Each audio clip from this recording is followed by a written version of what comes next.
Thank you all for joining us today as we go through the series on relationships and what it looks like to go from being single to being single and ready. And last week we talked about this important topic on finding that right person, that perfect person. And it all boils down to this one question that you probably should ask yourself. Am I the right person for this relationship? And am I going to be a blessing or am I going to be a burden for this relationship? And today we're going to look at something that is so challenging for every person, especially when you get into relationship. We're going to talk about boundaries and what purity looks like, especially when you're in that season of building that relationship into a beautiful marriage. All right. So what are the healthy boundaries when you get into a relationship? Make sure you spend more time with God than you would spend more time with your relationship or your potential partner. Make sure you spend more time with God than your potential partner. All right. Anything that takes your time away from God, anything that distracts you away from God and your time with God is not from God. All right. And make sure you name your relationships. When we don't define relationships, that's where we find flirting. That's where we find even abuse, even in words. So make sure you name your relationships so you don't step into a place of seeing where it goes. All right. And invest into relationships only as much as you're willing to lose. And this is probably very challenging for us. I think as human beings, we are one of those, it's all in or all out.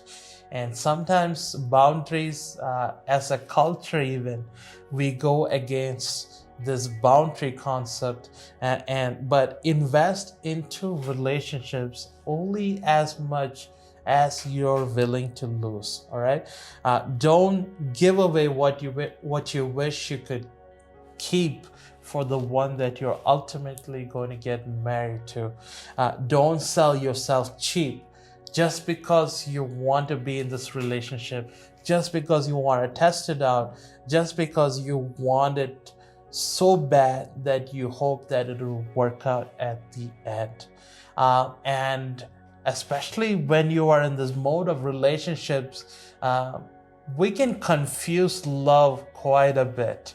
All right. And a lot of times we confuse love and lust in relationships. All right. So, and the question is, am I actually in love or am I in this for lust? All right. If you look at what love is basically 1 Corinthians 13 talks about. Love is patient and kind. All right.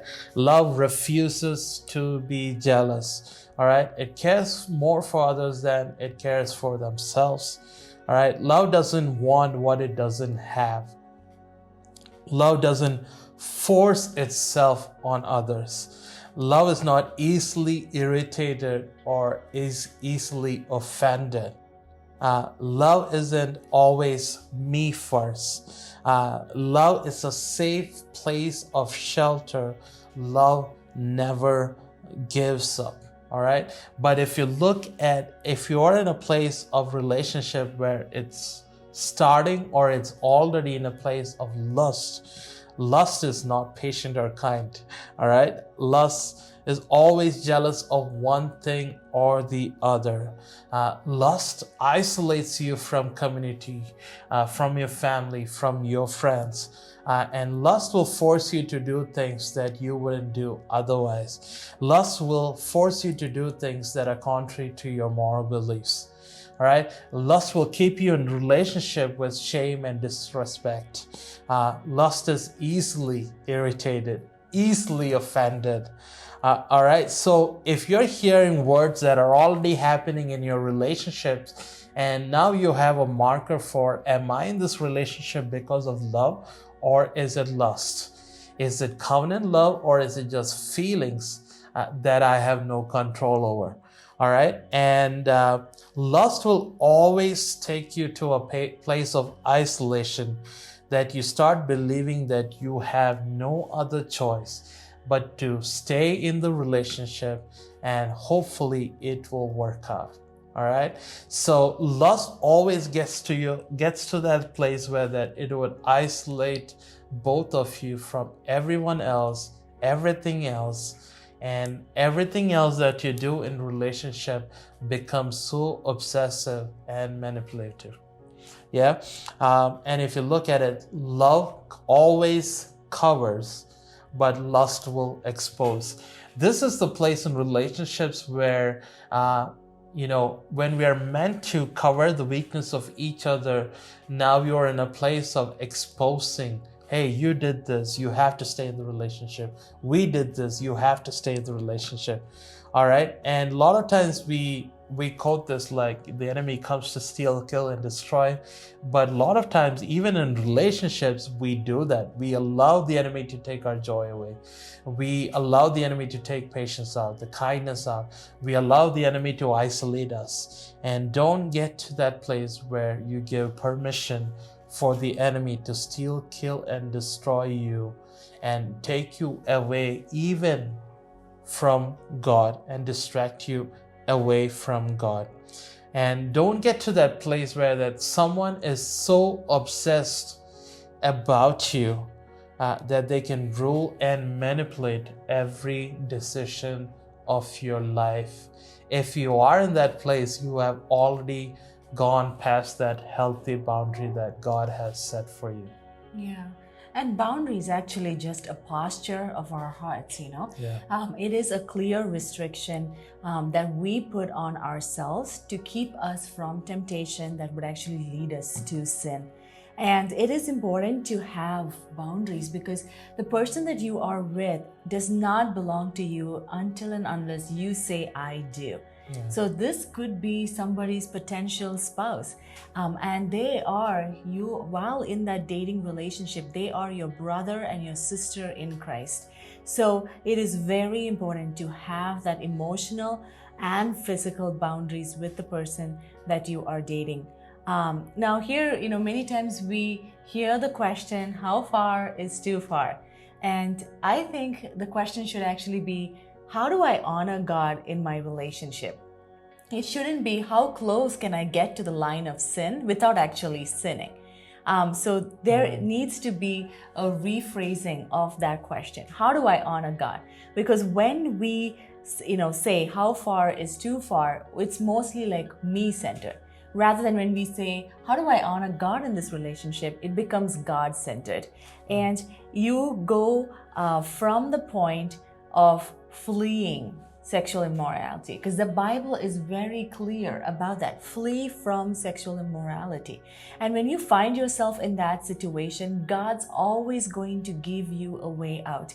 And that's what the Word of God says. So it is up to us if we actually want to take it, we want to go into it, or we want to flee away from sexual immorality.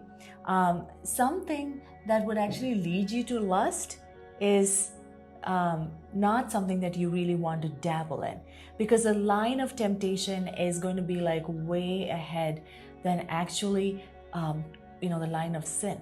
Because when that temptation comes, it's a thought, you are not sinning yet. You have to recognize that it's a temptation, and what you do from that is you flee. You don't say it's okay up to the point of sinning and then say, now, oh my, I'm actually coming too close to sinning. So don't put yourself in that position where you are in lust.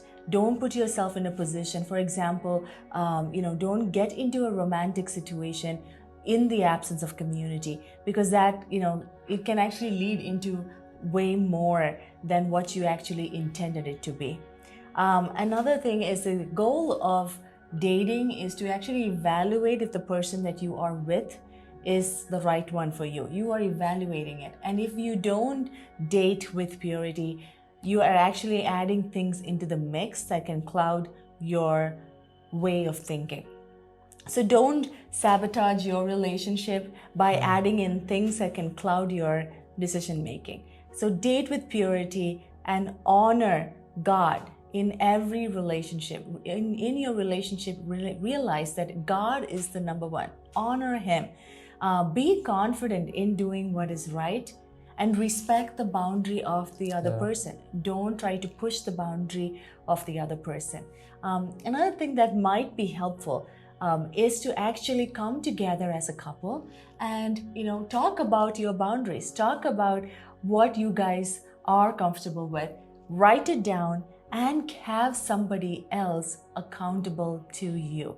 So if you do break that boundary, you can go to your mentor and say, hey, we broke this boundary. So you always have that accountability person where you can go and talk to, and they can pray over you, they can advise you. Yeah. So Romans 12, it talks about this: present your bodies as a living sacrifice by the mercies of God. You can only present yourself, all right, as a living sacrifice if you have the mercy of God over your life. All right. So make sure you are set in God and you transform everything within you, because all of your heart, all of your mind, all of your soul is set on loving God, and you're transformed daily by that love. Make sure you guard your heart. All right. Remember, your heart, mind, and soul belongs to God first. All right. And this is probably a foreign concept for a lot of us, but boundaries are what God uses to prosper us. All right. Even in the Garden of Eden, where Adam and Eve was, there were certain boundaries God put to prosper them. All right. So boundaries are not a bad thing. If we step into that place of knowing that these are things that we can do to honor God with all our life. All right. So make sure you set your boundaries so correct that you don't allow anybody or a relationship to have power to heal, all right, or break you by what they do. Make sure you step into relationships with the boundaries set, so your heart is guarded and your intentions are pure with the Lord and with your potential spouse. All right. So make sure your relationships don't get to that place. It distracts you away from God, where it creates unhealthy bonds, where you're easily forced or can be manipulated by them.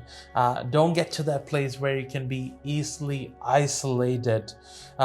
Make sure that you don't get to that place where you are left with no choice but to just take this forward because you're now dealing with shame and other things, because you have gone past the boundaries that God has for each one of us. And remember that the model of relationships, it starts in God Himself.